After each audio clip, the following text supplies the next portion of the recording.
નમસ્કાર મિત્રો, ફરી સ્વાગત છે તમારું આપણી આ યુટ્યુબ ચેનલ શિક્ષણ મંદિરમાં। તો સૌપ્રથમ તો 11/12નું સરકારીનું કામ ચલાવ મેરિટ મિત્રો જાહેર થઈ ગયું છે। તો દરેક મિત્રોને જેમનું પણ નામ સરકારી અને ગ્રાન્ટેડમાં શાળા ફાળવણી થઈ છે તો એ મિત્રોને શિક્ષણ મંદિર ચેનલ વતી ખૂબ ખૂબ અભિનંદન મિત્રો। તમે સરકારી શિક્ષક બનો અને બાળકોનું અને તમારું ભવિષ્ય આગળ વધે એવી શુભેચ્છાઓ મિત્રો। તો મિત્રો આપણે કાલે વિડીયો દ્વારા તમને જણાવેલું કે શનિવારે અથવા તો સોમવાર સુધીમાં 11/12નું સરકારી કામ ચલાવ મેરિટ ફાળવણી શાળા ફાળવણી જાહેર થઈ છે। તો મિત્રો કાલે શનિવારે શાળા ફાળવણી મેરિટ લિસ્ટ જાહેર થઈ ગયું છે મિત્રો। તો મિત્રો જેવું શાળા ફાળવણી મેરિટ લિસ્ટ જાહેર થયું એટલે ઘણા બધા મિત્રોને જાતના પ્રશ્નો ઊભા થયા છે મિત્રો।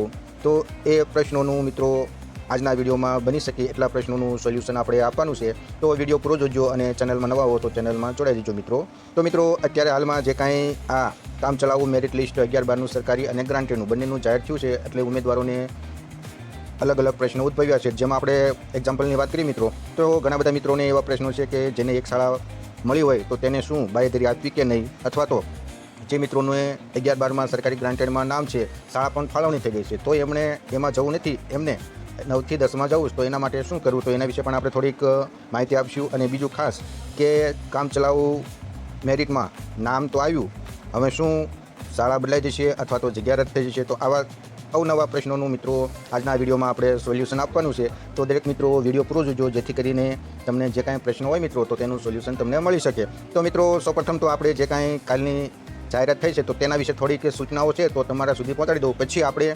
પ્રશ્નોનું સોલ્યુશન મિત્રો આપીશું। તો જોઈએ મિત્રો તમે જોઈ શકો છો કે કાલે 21/6 આ 11/12નું સરકારી અને ગ્રાન્ટેડ માટેની કામ ચલાવ મેરિટ લિસ્ટ મિત્રો જાહેર કરી દેવામાં આવી છે। તો તેમાં જોઈ શકો છો કે જે રીતના સરકારે 6 થી લઈને 10/6 સુધી શાળા પસંદગી માટેનો કાર્યક્રમ કરેલો અને ત્યારબાદ અમે 21/6 આ પ્રોવિઝનલ મેરિટ લિસ્ટ એટલે કે કામ ચલાવ શાળા ફાળવણી મિત્રો જાહેર કરી દીધી છે। તો આપણે બંનેમાં ફોર્મ ભરેલા છે ઉમેદવારોએ, તો બંનેમાં સરકારી અને ગ્રાન્ટેડમાં એક જ ઉમેદવારને 2 શાળા મળી છે મિત્રો। તો ખાસ હવે તમારે તમારી રીતે ચોઈસ આપવાની છે મિત્રો કે તમારે સરકારીમાં જવું હોય તો ગ્રાન્ટેડમાં તમારે હક જતો કરવો પડશે અને જો ગ્રાન્ટેડમાં તમે લો તો સરકારીમાં હક જતો કરવો પડશે। આપણે કાલના વિડીયોમાં કહેલું તમને કે સરકાર દ્વારા ઉમેદવારોની રજૂઆતને ધ્યાનમાં રાખીને સરકાર સંમતિપત્ર ખાસ ઉમેદવારો પાસેથી લેવામાં આવશે જેથી કરીને એકના એક ઉમેદવારો બંને જગ્યાએ હોય તો એક જગ્યાએ તેનો હક જતો કરવાનો અને એક જગ્યાએ તેને હક દાવો કરશે મિત્રો। તો આ રિપીટેશન અટકાવવા માટે સરકારે પણ સૂચનાઓ ખાસ આપી છે। તો જે મિત્રોને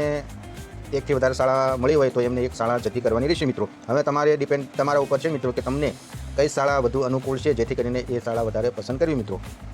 તો આ રીતે કાલે ખાસ આ સૂચના જાહેર કરીશ મિત્રો, અને જે મિત્રો શાળા પસંદગી આપશે એ મિત્રોનું પછી ફાઇનલ એલોટમેન્ટ મિત્રો શાળાવાળું જાહેર કરવામાં આવશે મિત્રો। તો આ રીતની ખાસ સૂચનાઓ દરેક મિત્રોએ લેવી મિત્રો। ખાસ કરીને સરકાર દ્વારા એક સૂચના આપી છે કે સરકારશ્રીનો ક્રમિક ભરતીનો ઉદ્દેશ્ય સિદ્ધ કરી શકાય તેમજ રિપીટેશન અટકાવી શકાય એ બાબતે ભરતીમાં હેતુથી ઉપરોક્ત સૂચના પ્રક્રિયા મુજબ જે ઉમેદવારોએ હાજર થવા માટેની કોઈ પણ એક ભરતીની ઓનલાઈન પસંદગી આપેલ નહીં હોય તેવા ઉમેદવારોને અત્રેની ભરતી પસંદગી સમિતિ દ્વારા એક ભરતીમાં શાળા ફાળવણી કરવામાં આવશે અને અન્ય ભરતીની ઉમેદવારી બાદ કરવામાં આવશે મિત્રો। ભૂલથી તમે સરકારી અને ગ્રાન્ટેડમાં મિત્રો જો શાળા પસંદગી આપશો નહીં તો પણ તમને સરકાર એમની ભરતી બોર્ડ એમની અનુકૂળતાના આધારે તમને એક શાળા મિત્રો આપવામાં આવશે અને અન્ય શાળા તમારી હક તમારો જતો કરશે મિત્રો। આ ખાસ સૂચના રાખવી એટલે દરેક મિત્રોએ પોતાની મનપસંદ શાળા માટે શાળા ફાળવણી મિત્રો ચોક્કસ આપવાની રહેશે। તો આ રીતનું ત્યારબાદ પણ કોઈ લેખિત એટલે જો તમે આ શાળા ફાળવણી આપશો નહીં અને સરકાર જો સામેથી તમને શાળા મળશે આપશે ત્યારબાદ તમારે જે કાંઈ શાળા છે તો મિત્રો એ તમારે પસંદ કરવાની રહેશે। પાછળથી કોઈ તમારે લેખિત કે મૌખિક રીતે તમે જે કાંઈ રજૂઆત કરો તો તે વસ્તુને ધ્યાનમાં લેવામાં આવશે નહીં મિત્રો। તો આ ખાસ ધ્યાનમાં રાખજો। હવે આપણે સંમતિ તો ક્યારે આપવાની, તો મિત્રો કે સંમતિ જોઈએ તો કે 25 તારીખે સંમતિ આપવાની છે મિત્રો, અને જે મિત્રો સંમતિ આપશે પછી 27 તારીખે ફાઇનલ શાળા ફાળવણી મિત્રો ઉમેદવારોને જાહેર કરવામાં આવશે મિત્રો।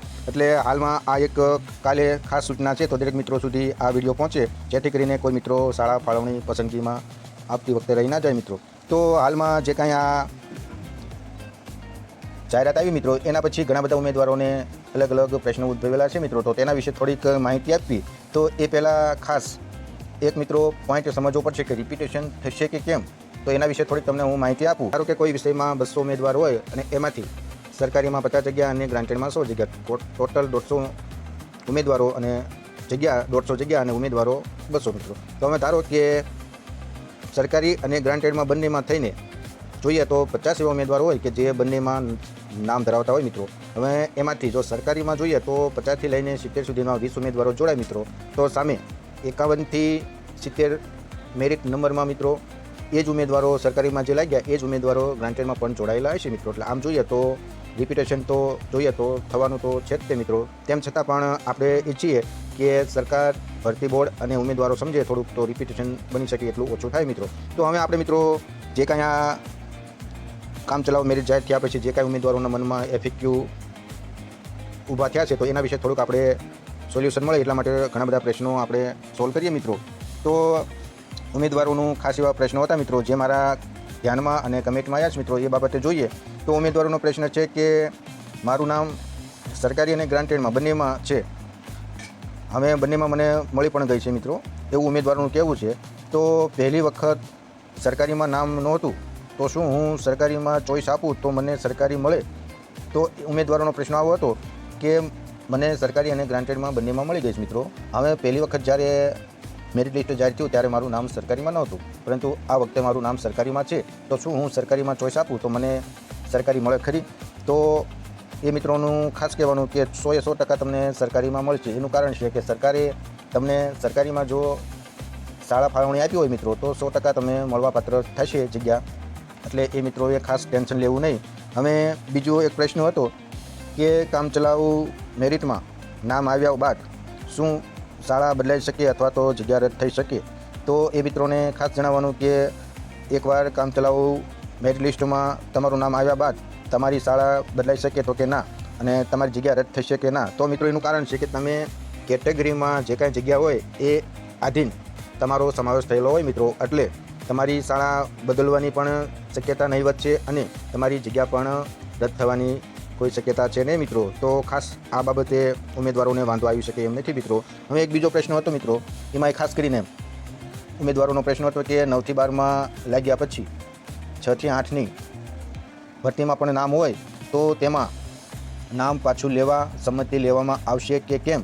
તો ઉમેદવારોને ખાસ જણાવવાનું કે જે રીતના સરકારની ક્રમિક ભરતી અને વધારે ઉમેદવારો ભરતીમાં લાગે એ બાબતથી રિપીટેશન અટકાવવા બાબતે આ બધી મથામણ ચાલે છે મિત્રો. તો સરકાર ચોક્કસ જે રીતના 9થી 12માં આ સંમતિ પત્ર કે સંમતિ ઉમેદવારો પાસેથી માંગે છે એવી જ રીતે તમે 9થી 12માં લાગી જાઓ અને 6થી 8માં તમારું નામ હોય તો જતું કરવું હોય તો એમાં પણ તમારે સંમતિ અથવા તો એ રીતનું જે કાંઈ પગલાં સરકાર લેશે એવું 100% લાગી રહ્યું છે મિત્રો. બીજું એક પ્રશ્ન ઉમેદવારનો હતો કે પ્રોવિઝનલમાં જે શાળા મળી હોય તો શું ફાઇનલમાં શાળા બદલાઈ જાય? તો મિત્રો બની શકે તો આવી શક્યતા નહીવત છે મિત્રો કે તમને પ્રોવિઝનલમાં જે શાળા મળી હોય સરકારી હોય કે ગ્રાન્ટેડમાં હોય તો જ્યારે પણ ફાઇનલ શાળા ફાળવણી થાય ત્યારે પણ એ શાળા રહે છે મિત્રો, એમાં બદલાવાની શક્યતા ઓછી છે. એટલે બની શકે તો શાળા બદલાતી નથી. તમને મિત્રો એકવાર શાળા જે કાંઈ સરકારી અને ગ્રાન્ટેડમાં મળી હોય તો ચોઈસ કરવાની હોય જ મિત્રો. એમાં તમારે સરકારી રાખવી હોય કે ગ્રાન્ટેડ રાખવી હોય તો એ પણ તમારું શાળા બદલાઈ શકે કે ના બદલાય એ તમારા ઉપર આધાર હોય છે મિત્રો. બીજો એક ખાસ પ્રશ્ન ઉમેદવારોનો હતો કે જે ઉમેદવારને માત્ર એક જ શાળા મળી હોય તો એને ફાઇનલ ગણવું કે પ્રોવિઝનલ ગણવું? તો મિત્રો જે રીતના તમારી જગ્યા કેટેગરીમાં તમારો સમાવેશ થતો હોય અને તમને શાળા મળી હોય તો મિત્રો એ પ્રમાણે જોઈએ તો કોઈ એમાં ચેન્જ થતો નથી. એટલે મોટાભાગે જોઈએ તો તે ઉમેદવારોને શાળા મળે જ છે મિત્રો. હવે બીજો એક પ્રશ્ન ઉમેદવારનો હતો કે 9થી 12ની ભરતીને લીધે 6થી 8નું મેરિટ નીચું જશે કે કેમ?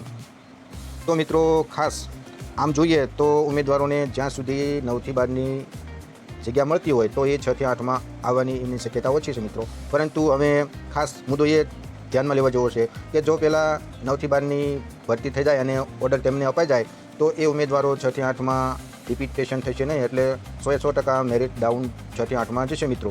પરંતુ જો 6થી 8ની પહેલાં ભરતીનો ઓર્ડર થાય અને 9થી 12ની પછી થાય તો મેરિટ થોડુંક હાઈ રહે મિત્રો. પરંતુ એવી શક્યતા હાલમાં કોઈ દેખાતી નથી મિત્રો. જે રીતના 9થી 12ની પ્રોસેસ હાલમાં ચાલી રહી છે મિત્રો એ પરથી એવું લાગે છે કે 9થી 12ની ભરતી ઓર્ડર પહેલાં થશે અને પછી 6થી 8ની ભરતી થશે. એટલે આમ જોઈએ તો 100% 6થી 8નું મેરિટ ડાઉન જશે મિત્રો.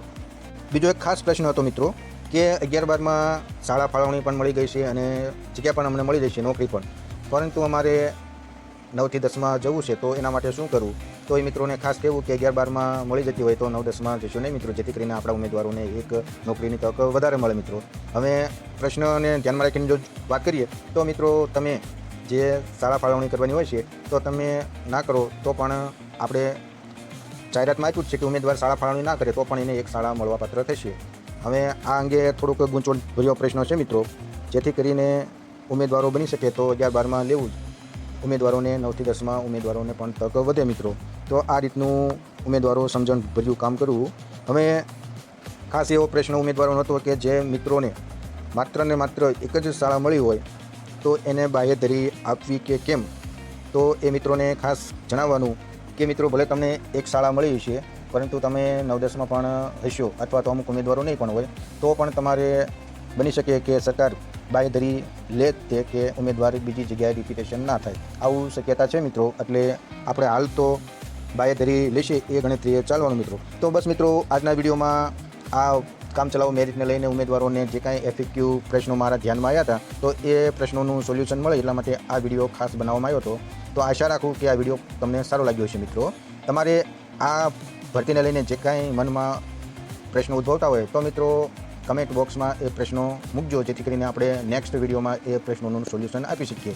વિડીયો પસંદ પડે તો વિડીયોને લાઇક કરજો, શેર કરજો અને આવી જ ટેકટાટ ભરતીને લગતી માહિતી મેળવવા માટે આ ચેનલમાં જોડાયેલા રહીજો. મળીએ નવા વિડીયોમાં નવી જ માહિતી સાથે. જય હિન્દ, જય ભારત મિત્રો.